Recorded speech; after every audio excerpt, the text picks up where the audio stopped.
There is shots fired everywhere just next to his head. People are shooting. There's explosions going around. The whole Muslimbi refugee camp right now is waking up and going at them with hundreds of insurgents who want to come and kill them. And they just went through the no return point. They just broke in. Hey guys, and welcome back to my podcast. Without further ado, we're gonna jump right in at it. In today's episode, I will be talking a little bit more about the latest Yamama operation. Now that the fog of war is fading away and we're getting a little bit more clearer picture, we can dwell into it a little bit more and try to bring some different perspectives on the table. Further, I'll be answering some of your very interesting questions that you've been asking me on YouTube. And some of them, I have to say, are quite challenging, and we're going to try to tackle them and answer them one by one. However, it's very important for me to state, this is not an official statement of the Israeli government or the IDF. What I'm talking here is based on my knowledge and experience coming from the special forces in Israel as an officer. I served there for many years. Further, also growing in Israel in an Arab family, living in an Arab village and moving on to a Jewish city, living among Jews, Christians, and Arabs, spending a lifetime of studying the whole Middle Eastern conflict and the history behind it. So I think I can bring to the table a pretty interesting perspective.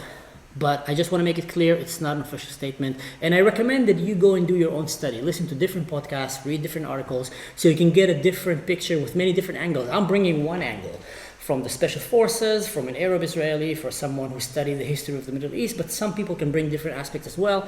So I do recommend to listen, and not only to people that you like their opinions, I would recommend to listen to people that you don't like their opinions as well. That way you get a better picture. Before we keep going, I want to thank you so much for all the comments that you've been writing here, all these questions. They're great questions. And I want to ask you to take a moment right now and click the subscribe button, the like, the share, leave comments. It helps my channel grow. And by helping my channel grow, you're helping me reach more people, and I highly appreciate that. And without further ado, let's jump right in. We just had a video release from the body camera footage of one of the Yamam soldiers as they went and raided the house where the 3 male hostages were being held and rescued them from under fire in the most crazy, heroic operation probably in modern warfare that we know about. There's just a few things that caught my eye there. First of all, I'm sure you all saw that fist bump. That fist bump was probably the fist bump of the year. I don't know what was going through this guy's head.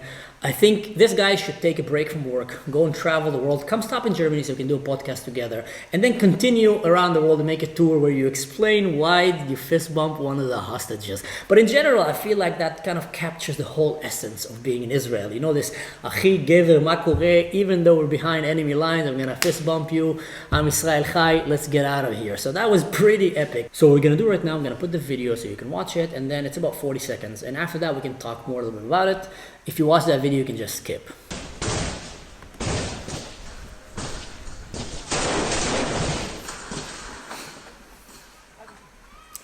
So this is the building with the 3 male hostages. Now that's a moment. That's a moment where you're breaking in. You don't know if they're standing in the side, if it's booby trapped. He's covering for his friend who probably went maybe through the door. This is a key moment. You have no idea if these guys are insurgents, if these guys are friends, innocent people. In a split of a second, you can decide, are they going to explode themselves? Are they going to execute the hostages? Unbelievable, the calmness that these guys have. But this is the moment, guys. Fist bump. He just fist bumped a hostage. I love that. And now they're going in, and you can see they're walking outside. There's the buildings here. This is inside of Gaza. This is in the middle of one of the most hostile places on the face of this planet.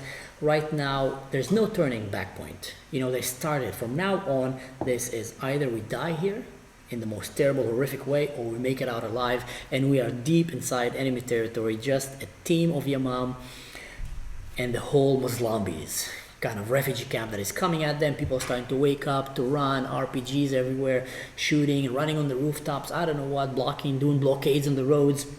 They want to stop them from rescuing the hostages and escaping. Which is obviously what you would do. Any unit that will invade your country, you need to take them down and stop them from doing the damage. So from their perspective, from the Gazans, these Yamam are the enemies. They need to stop them and kill them. So wow, what an operation. So here's the thing I want to focus right now in this particular video. That fist bump that you saw happening there, that Yamam soldier is right now have just passed the no return point. There's gunfire everywhere, explosions, people shouting, Irfa Yadayk, which means in Arabic, your hands are up. There is shots fired everywhere, just next to his head. People are shooting, there's explosions going around. The whole Muslambi refugee camp right now is waking up and going at them with hundreds of insurgents who want to come and kill them. And this guy goes in a most calm and focused way and calms down the hostages and tells them everything's going to be fine, we're going to save you, you're coming with us. Fist bumps them.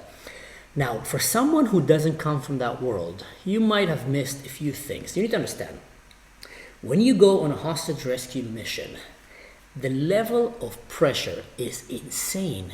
The room for error is insane. That's why you take the most skilled soldiers and warriors to become part of your SWAT team, part of your hostage rescue, because the operation is so delicate, so complicated. Just imagine right now you have in the room a bunch of people. Some of them are insurgents and terrorists, some of them are hostages. They're all dressed the same. In this case, we know also that these hostages were many times, they shaved their head, they grew their beards, and they tried to enforce Islam on them, and they dressed them like Muslims, the women and the men. So you break in, you don't really know who is the terrorist and who is the hostage. And in that split of a second, you need to make that decision. Do I take him down or do I rescue him? Maybe he's going to press a button and blow himself up. Sometimes they're strapped with bombs and they're waiting. And many times in a hostage situation, you have the insurgents waiting there to either execute the hostages before you get there, shoot them in the back of the head, or maybe blow the whole building and kill everybody with the special forces that is coming to rescue them. So in that reality, you just broke in. You know that the whole town is coming at you. You got to make that decision very clear. You got to see, are they with us or against us? So that's how difficult that is. Now add the element of fear, add the element of stress, add the element of adrenaline, everything. But that's what makes these warriors so unique, because you need to be able to have a combination of this composed, explosive power in you, along with very calm demeanor, very calm thinking, being able to be explosive and aggressive, at the same time being super calm and focused, not letting emotions take your mind. And we can see a clear picture there, because one of the things that I've learned from sports, watching the Olympics or sports, that extreme athletes, Olympic level athletes, will make a very difficult sport look easy. The same thing with SWAT, special forces. They will make a very difficult task look easy. You'll see, oh, he jumps through the window, he maybe shoot a few people going. Guys, most people will be shitting their pants. Most people will probably end up killing the hostages instead of killing the terrorists, and just embarrassing themselves. So that's how delicate that operation was. Let's answer some of the questions that you had. Why did Israel send the Imam on a suicide mission in a broad daylight? This is unheard of. Well, that's a very good question, and I gotta say, as someone who spent a lifetime in the special forces, in the military, in different branches, different units, someone who trained with the Imam, trained with other special units, trained with the normal brigades, with the intelligent air force, I got a pretty good overall picture of how these operations are made, and I can confirm that. Usually I would say 9 out of 10 you do it at nighttime. And the reason for that is because at nighttime you're using to your advantage the element of surprise. People usually sleep at night or tired at night because life forces you to be busy during the day, unless you have like complete opposite kind of structure. So you get the element of surprise, and that's one of the most important things that you usually want to have when you're doing a military operation, the element of surprise. Further, at nighttime, you have less traffic, civilian traffic in these areas, less people driving cars, less people walking the streets, the flea market is closed, there's not, camels and donkeys walking everywhere, and you minimize the chance of civilian casualties, and you also minimize the chance of being swarmed by these people, because now when the gunshot is going to start, people are going to wake up, but at least they're not out there sitting there with their hubbly bubbly nargila and AK-47 waiting for you, but they need to wake up from their bed, put their kind of pajama on and their Muslim pajama on and go and start looking for you. You're right, usually you do it at night. However, there is certain times where doing it daylight will be to your advantage, and I'll explain that in a second. But before we go there, it's important to understand that we don't know the whole picture. There was a lot of intelligence involved here, from the Israeli intelligence, the American intelligence, the British intelligence. They might have seen the patterns. They might have seen that the security might be tightened at night than at day. Think about this. These guys have been hostage for about 8 months now.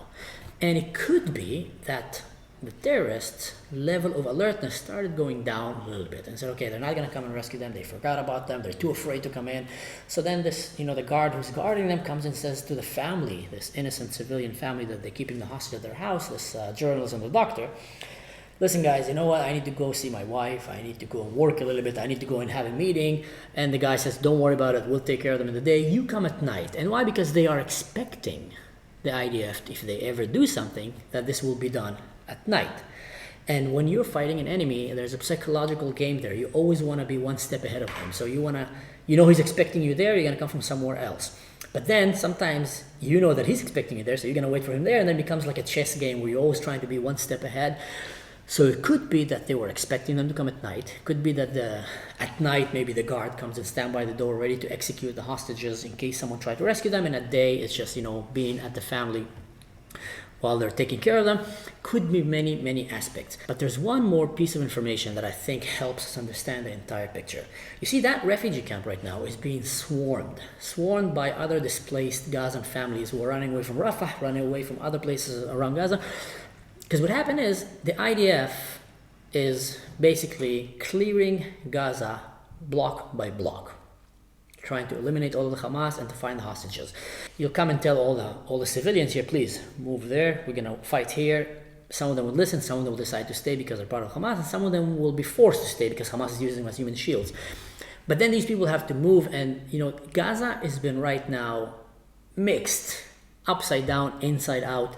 And what used to be very tutorial clan neighborhoods, where you would know exactly who belongs to you and who doesn't, and you can spot immediately who's from your town, who's from your village, who's from your clan, who's not, by their accent, by their way of dressing, by different codes that you have, or just by eyesight. You know this person. And like I said in my last video, the Middle East, especially places like Gaza and different other, tribal communities, are very, very suspicious to strangers. When I was hiking in the Middle East, when I was in Jordan, when I was in Israel, when I was in Palestine, everywhere that I'd go, people would stop their cars and come and tell me, who are you? من وين أنت؟ لوين رايح؟ مين أمك؟ مين أبوك؟ Who's your mom? Who's your father? What do you work? They immediately, every second person becomes an interrogation officer, and they try to get that information from you. So going in broad daylight might sound like a suicide mission, might sound like something insane. There's no way that you're going to walk 10 meters without being spotted. And I mean that. However, because this whole element of chaos that is happening there and having so many new faces coming, they got a little bit overwhelmed. And maybe in that atmosphere, there were a lot of people coming and looking for houses to live, looking to start a new business there, start a new life, looking for their relatives, or just seeking shelter. So in that climate, the Yamam goes in what we call a mistarvim operation. And that's a key here. This operation was not the classic Delta Force Navy SEAL raid, where in that case you will definitely go in and out, and usually do it at night with helicopters or very fast vehicles. In and out, you'll go in one way, you'll try to go out another way. In this case, I think they kind of went out the same way. I'm not so sure. Usually you don't do that. But like I said, there could be many, many reasons for that. Geographically, topographically, all kind of aspects that we're not really aware of it right now. Listarev means that you are infiltrating an enemy country, let's say, or an enemy camp, and you're dressed like them. So you study the culture, you study the accent, you study the clothing pattern, you study all kind of different, all the way from the economy of that place, all the way to the habits that they have, the tics, the way they finish the sentence. You go into like the extreme details of how to blend in, and then the clothings. And we know that the Imam there, and that's based on the news, have infiltrated in a truck, apparently pretending to be a displaced family that is moving from somewhere else, and they're coming to look for a place to rent a house, and they were pointing in the building, and they're going to go talk someone there in that building because they think that they can get a flat or a room or a place to stay there. Some kind of a Gazan Airbnb for hostage rescue operation. But you need to understand, that means that someone there was speaking Arabic. That means that someone there was speaking a very good Arabic, because they will spot immediately if your Arabic is not good. Someone there was speaking a very authentic Gazan Arabic, and that's why this operation was called combined Yamam and Shabak. You might have in the Yamam people that can do that, but you have in Shabak people that can do that way better because they train their whole life studying that culture. And mind you also, Israel is a democracy. Israel is a free country for all of its citizens. So you have Arab citizens in Israel that serves in the army. You have Arabs, Druze, Muslims, Christians that serve in the army and that really see Israel as their home and that are willing to risk their life to go and defend Israelis. Doesn't matter if they're Jews, Christian, or Arabs. Humans, Israelis. There's a very, very famous story of this Druze officer that was one of these very special units who died actually in an operation in Gaza several years ago. His name was scrapped out because he was so secret that only last year I think they revealed his identity, and he was a prime example of someone in these kind of operations, someone that grew up in an Arab culture, someone that understands Arab culture. And I can talk about this maybe later in a different episode about the whole thing of mistarvim and mistarvut. I happen to know quite a lot about that topic, and but not for now. So anyway, histarvut, that was the tactic that they chose, and for that they decided that maybe it's better to do it a day, and I completely understand that. Because if you will walk now a team of strong, able-bodied men with a few men that are dressed like women, let's say, or maybe real women, and at night you might raise a little bit more suspicion because they're expecting you at night. So in this case, we know that probably they chose to do it in daylight. Why did Israel send the Imam on a suicide mission? Sorry, I kind of got carried away. Well, you know what? Because this is their job. Israel's job, first of all, is to take care of its citizens, rescue its people, and like they did it during the times of the Mossad hunting the Nazi officers all around the world to make them stop what they're doing and to make them pay for what they did. Israel takes its responsibility towards its people very seriously, and their responsibility is to go and bring back these hostages, even if it goes on risking their own life or even costing their own life. Like we know, one of the officers paid the ultimate price, Arnon, giving his life so he can rescue his teammates and the hostages. Alright, so I hope I answered that question. Thank you for your content. I'm so glad I found you. Thank you so much, etc., etc., etc. Do you think that the Imam, no disrespect, I'm just trying to make it quick. Do you think that the Imam were scared, being so deep behind enemy lines? He used other words for that, but anyway, with so many people wanting them dead. Do I think that the Imam soldiers were scared? Well, that's a very individual, personal question, but I can tell you this. If you're a special forces officer or a soldier, if you're a warrior and you don't know fear, you're not a good warrior. Fear sharpens your instincts, fear makes you careful, fear makes you pay attention to things you might not pay attention if you have no fear. The only difference is, and that's what makes these people different, is can you control fear or fear controls you? When fear controls you, it's like someone having the fear of heights. You know, I once hiked in the wadis in Israel, and there was a woman that was hiking with us who found out she had the fear of heights in the middle of the hike, and we're rappelling down into wadis and etc., and she just froze. Now, there's no turning back. We can't go back. And I got to the point that I saw that because she was so afraid, the most simple tasks, like putting one foot in front of the other, became too difficult for her. So I had to really take her step by step and grab her foot and tell her, bring it with me calmly, put it on this rock. All right, grab my hand. Are you okay? You're perfectly fine. Now take your other foot and put it. Suddenly the most simple task became complicated. So to my questions, I am sure that they had fear. Some of these men, mind you, are over 25, 30, some of them getting close to 40, maybe even over. They have families, they have children, they have relatives, they have parents that they care for. They have good friends, they have a dog, I don't know what, they have reasons to go back. So obviously I'm pretty sure there is fear, but you need to see something that differentiates units like Imam from the rest of the units. And maybe let's talk about that. There is what I call, from my experience, training with Imam, training with different special forces units around the IDF and working with them, what I was spotted is there's what you call a soldier and there's what you call a warrior. And these are two different things. You can train many people to be soldiers if they have discipline, if they are physically fit, but not all of them will become warriors. And warriors are that someone who got that killer instinct. And some argue that you're either born with it or not. Even in the enemies, they have that. People who just have that killer instinct. These are the kind of people that will, it's a one-man army show. These are the kind of people that will finish the job no matter what. If you surprise them, if you attack them, everybody will freeze, run away, they will attack back. They will go and they will get the job done. I'll give you the best example. I used to do a lot of trainings with special forces. Paintball training, war game trainings, and I've noticed that not all of them were warriors. Some of them, many of them were very good soldiers. And I would say in a normal brigade, you might have, kind of out of 100 soldiers, 1 is a real warrior. That's how rare it is. In a special unit, you might have out of 10 soldiers, 1 will be a real warrior. In a unit like the Hamas, for example, there's other few units, but unit like the Hamas, you'll probably end up having 10 out of 10 that are real warriors. And that makes a whole difference. One of the best warriors that I actually know in my life, surprisingly, is my brother. And my brother never did a military service. He didn't have the privilege to do that for many other several reasons, because he did some stupid mistakes when he was a kid. But he is a real warrior. That guy had the killer instinct. That guy, he just biologically, inherently have this like hunter psychological mindset where he will think a few steps ahead, he will not back off and fight. And I've put him, when he was 16 or 17, I've put him in a paintball game with some of these special forces guys that came, and we had this like really cool compound that we used to train at. Some of the people that are watching this channel might have been there with me. I missed that place, unfortunately. It's not available anymore, but it was like the perfect war zone structure.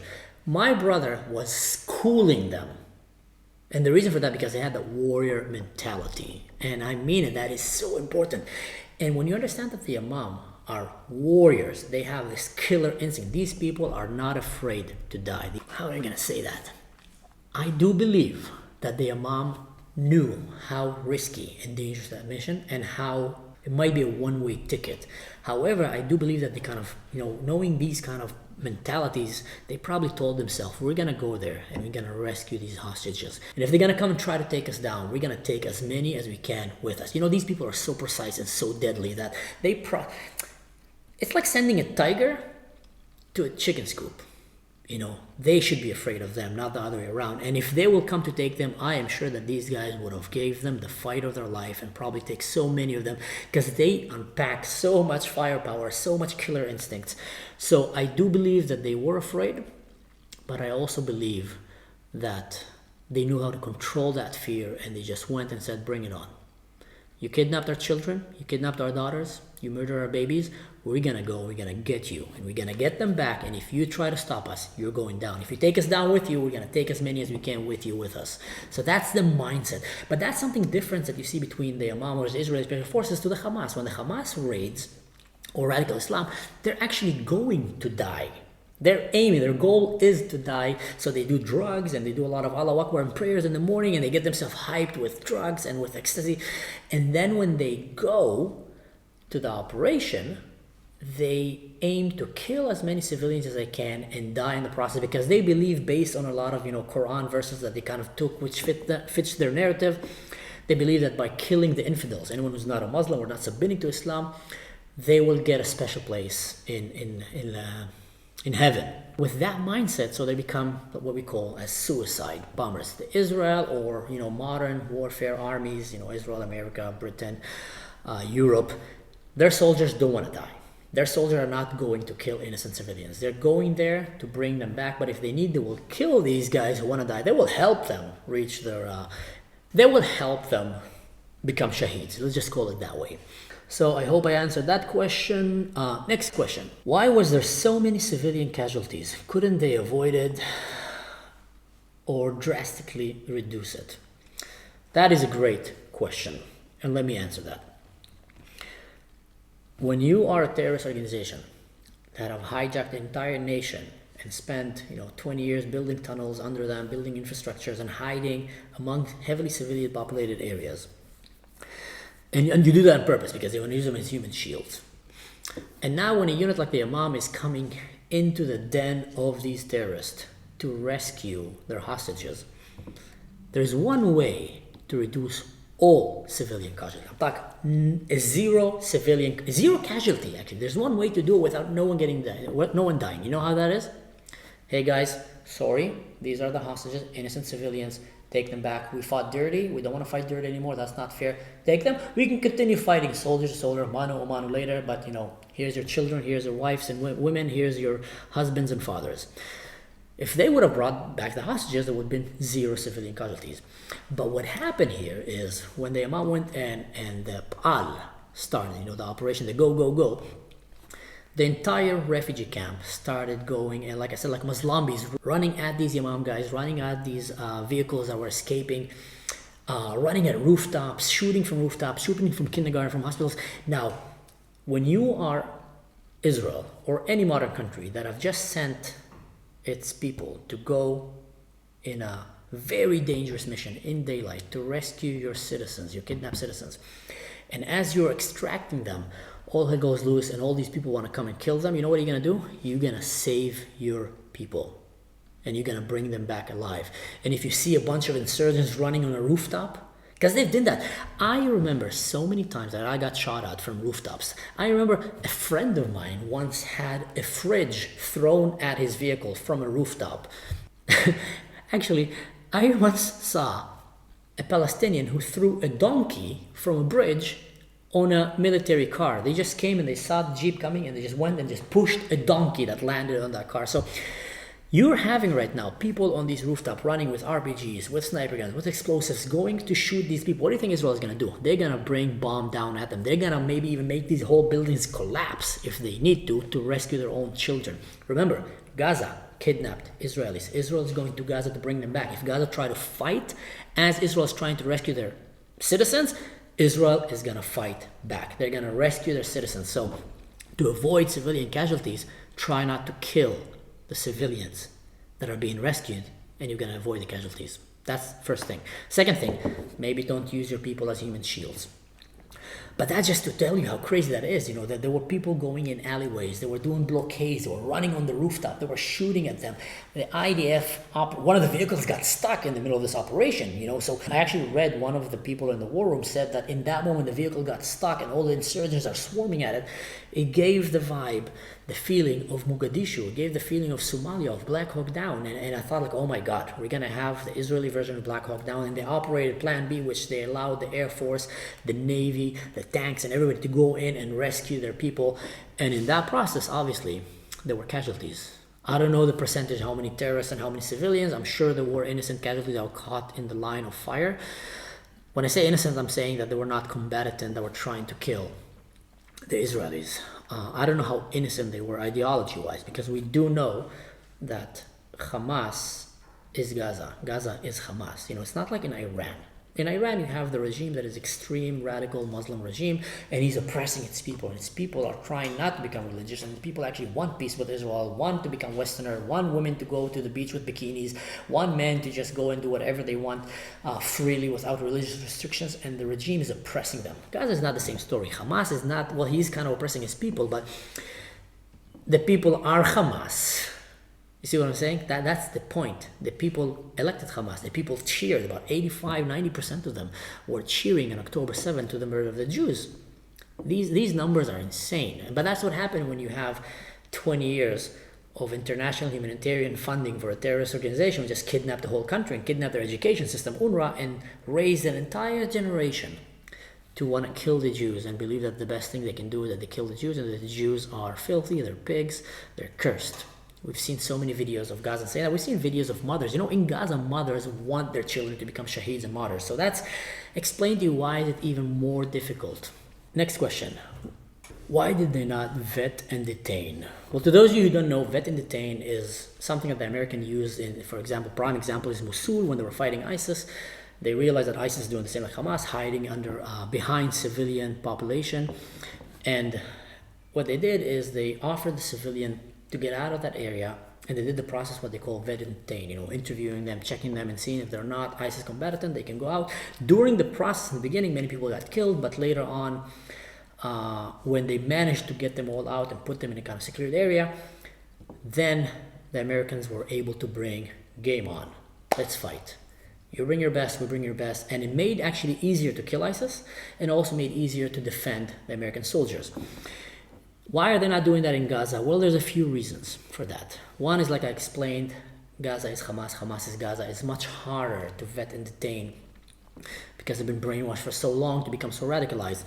While ISIS and other places, ISIS came and took over and oppressed the community, and the community didn't want them. They were just being oppressed completely by them.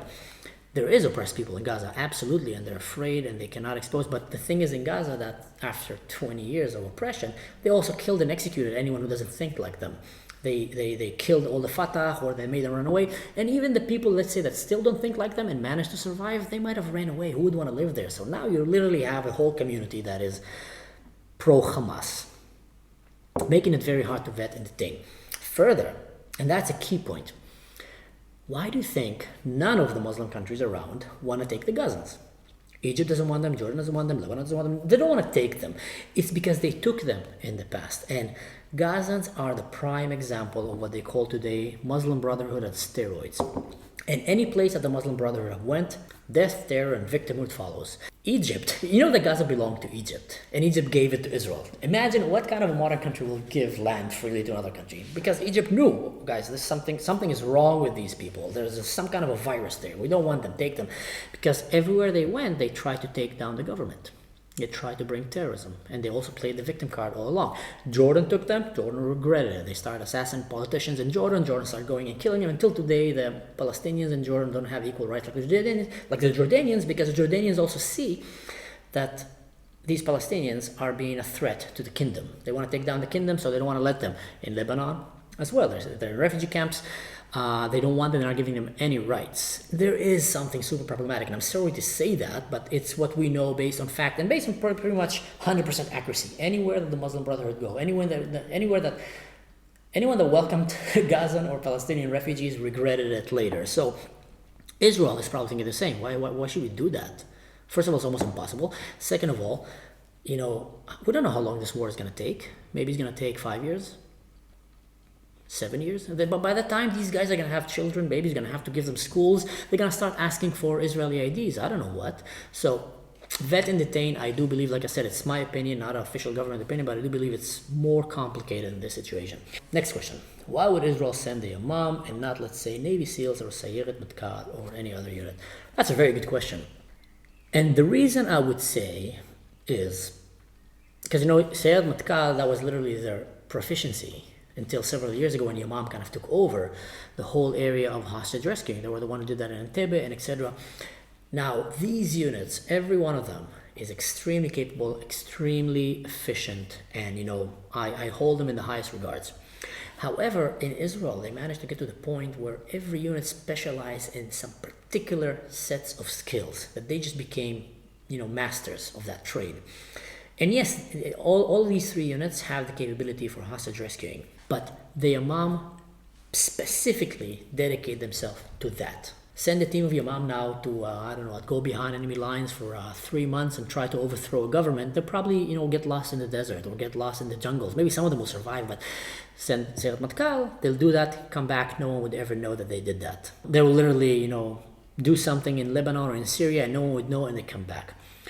Send Imam to save hostages from the middle of the ocean, they'll drown. So the Navy SEALs are experts in their field, which is usually raids from the water and anything that have to do with that. Navy SEALs are extremely strong. When you're swimming all day and you have these gas masks that you're running with to hold, you just become a beast. Let's call it that way. What makes the Imam different than these units is, first of all, you need to understand, most of the Imam guys are people that came from Sayeret Matkal, came from the Shahid, that came from different units, came from normal brigades, normal units, came from Golani, came from Kfir, I don't know what. There is something special about the Imam that made them perfect for that job. And like I explained, that's killer instinct, that, warrior mentality, and the focusedness of being an expert in that field. Instead of being jack of all trade, master of none, they are master of one particular trade, and that is hostage rescuing, and that is urban fighting, I would call it. Anti-terrorism fighting. They're just really good at it. I've seen them. These guys are so accurate, so powerful. I've literally live seen them fight, and I was impressed. I was wowed. by the firepower that they unpacked, by the accuracy that they brought in. That's why I think the Hamas was the perfect unit for this operation and not any of these. Although I'm pretty sure we do know that the Navy SEALs had a part in this operation as well. And one thing about Matkal is Matkal's operations are so secret that sometimes it will be said that Matkal did it, but they will call it another unit. So we never know, but I do believe that in this case it was Yamam. All right, well, I think I spoke enough for today. I hope I answered all your questions. If you have any other further questions, like I said, leave them in the comment. I'll be more than happy to answer.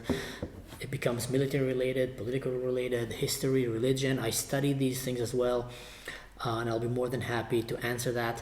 And until then, guys, thank you so much for sticking around. I hope you enjoyed today's episode. Like I said, I'm putting a lot of time and effort into making these videos in the little time that I have.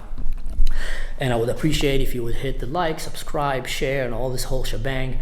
It helps my channel grow and it helps it reach more crowd. And it's just fun for me to do it. And it's some kind of an encouragement that I know that people are enjoying my content. So I would appreciate that as well. Until then, guys, stay safe and don't do anything stupid. Or don't do anything that I would do.